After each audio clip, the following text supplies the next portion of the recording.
warahmatullahi wabarakatuh. Halo, perkenalkan nama saya Wulansari dari kelas 11 MIPA 3 dengan nomor absen 35. Sekolah SMA Negeri 1 Cicalengka. Tujuan saya membuat video ini adalah untuk memenuhi salah satu tugas dari Bu Latifah, yakni meresensi buku novel fiksi atau non-fiksi. Untuk itu, di sini saya meresensi salah satu novel karya Bang Radit. Yap, ini dia untuk bukunya. Bisa dilihat. Novel ini berjudul Manusia Setengah Salmon dengan penulisnya Raditya Dika atau yang lebih akrab dipanggil dengan sebutan Bang Radit atau Bang Dika. Tebal halaman dari novel ini kurang lebih ada 264 halaman dan diterbitkan oleh salah satu penerbit terkenal yakni Gagas Media. Buku ini pertama kali diterbitkan pada bulan Desember 2011 silam, berarti sekitar 10 tahun yang lalu dan berlokasi di Jakarta. Dan pada tahun 2013 buku ini sudah mencapai cetakan ke-15 dan termasuk bestseller pada masanya. Untuk jumlah babnya sendiri ada 19 bab untuk di buku ini dengan judul dan cerita yang berbeda setiap babnya. Gaya bahasanya memakai bahasa modern atau sebutannya non baku dan penceritaannya dari sudut pandang orang pertama.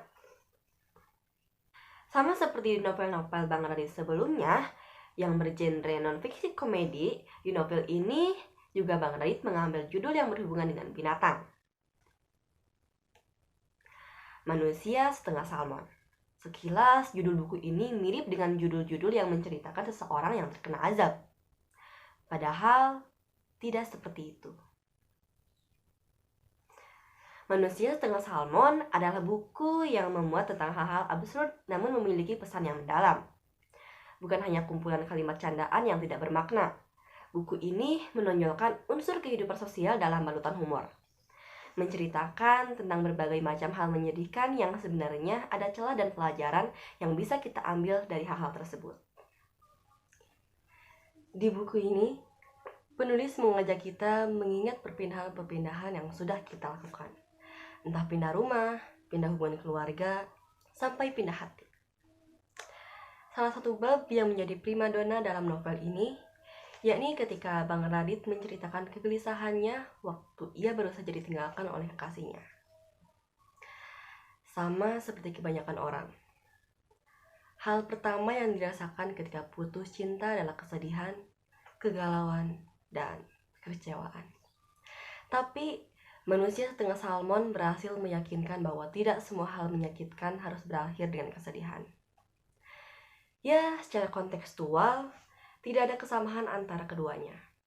Tetapi buku ini secara gamblang menjelaskan bahwa kedua peristiwa tersebut adalah hal yang serupa. Ya, perpindahan. Dalam bukunya, pada bab Sepotong Hati di Dalam Kardus Coklat. Putus cinta sejatinya adalah sebuah kepindahan. Ada perasaan yang sama antara sehabis putus dengan pindah rumah. Keduanya sama-sama harus meninggalkan sesuatu yang akrab dengan diri kita. Keduanya sama-sama memaksa kita untuk mengingat-ingat kenangan yang ada sebelumnya. Disadari atau tidak, dipaksa atau tidak. Lucu ya? Bagaimana semua putus cinta yang menyedihkan juga diawali oleh jatuh cinta yang menyenangkan. Selain dari itu, ada salah satu cerita yang nampaknya didedikasikan untuk ibu dari sang penulis. Judulnya adalah Kasih Ibu Sepanjang Belanda. Di sini diceritakan tentang perjalanan Bang Radit selama seminggu di negeri Belanda. Namun selama itu, Bang Radit selalu saja dihubungi oleh ibunya karena khawatir akan keadaannya. Berkali-kali sampai akhirnya ia memutuskan untuk tidak mempedulikan bunyi telepon dari sang ibu.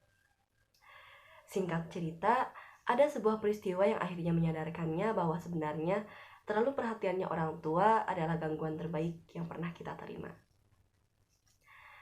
Selain masalah pindah, Bang Radit juga menyelipkan cerita tentang hubungan kita dan keluarga, seperti Kasih Ibu Sepanjang Belanda tadi dan Ledakan Paling Merdu. Bang Radit juga mengajak kita untuk bisa jujur walau mungkin menyakitkan di bab yang berjudul Bakar Saja Keteknya. Walau subjudulnya terkesan konyol serta isi cerita yang membuat tertawa, Namun di saat bersamaan, pesan yang disampaikan akan membuat pembacanya merenung. Pada intinya, cerita ini mengingatkan kita kembali pada esensi kita menjadi makhluk hidup. Seperti yang terpenggal dalam bukunya. Esensi kita menjadi makhluk hidup adalah pindah. Dimulai dari kecil, kita pindah dari rahim ibu ke dunia nyata. Lalu kita pindah ke sekolah. Lalu pindah pekerjaan, dan pada akhirnya kita pindah hidup. Mati, pindah ke alam lain. Oke, jadi tadi itu adalah ringkasan-ringkasan cerita yang ada pada bab-bab dalam novelnya. Nah, selanjutnya mari kita cari kelebihan dan kelemahan dalam bukunya.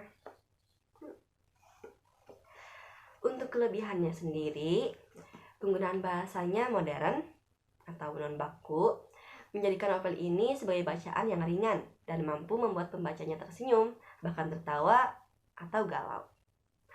Walaupun genrenya komedi, tapi penulis tetap memberikan pesan moral di dalamnya.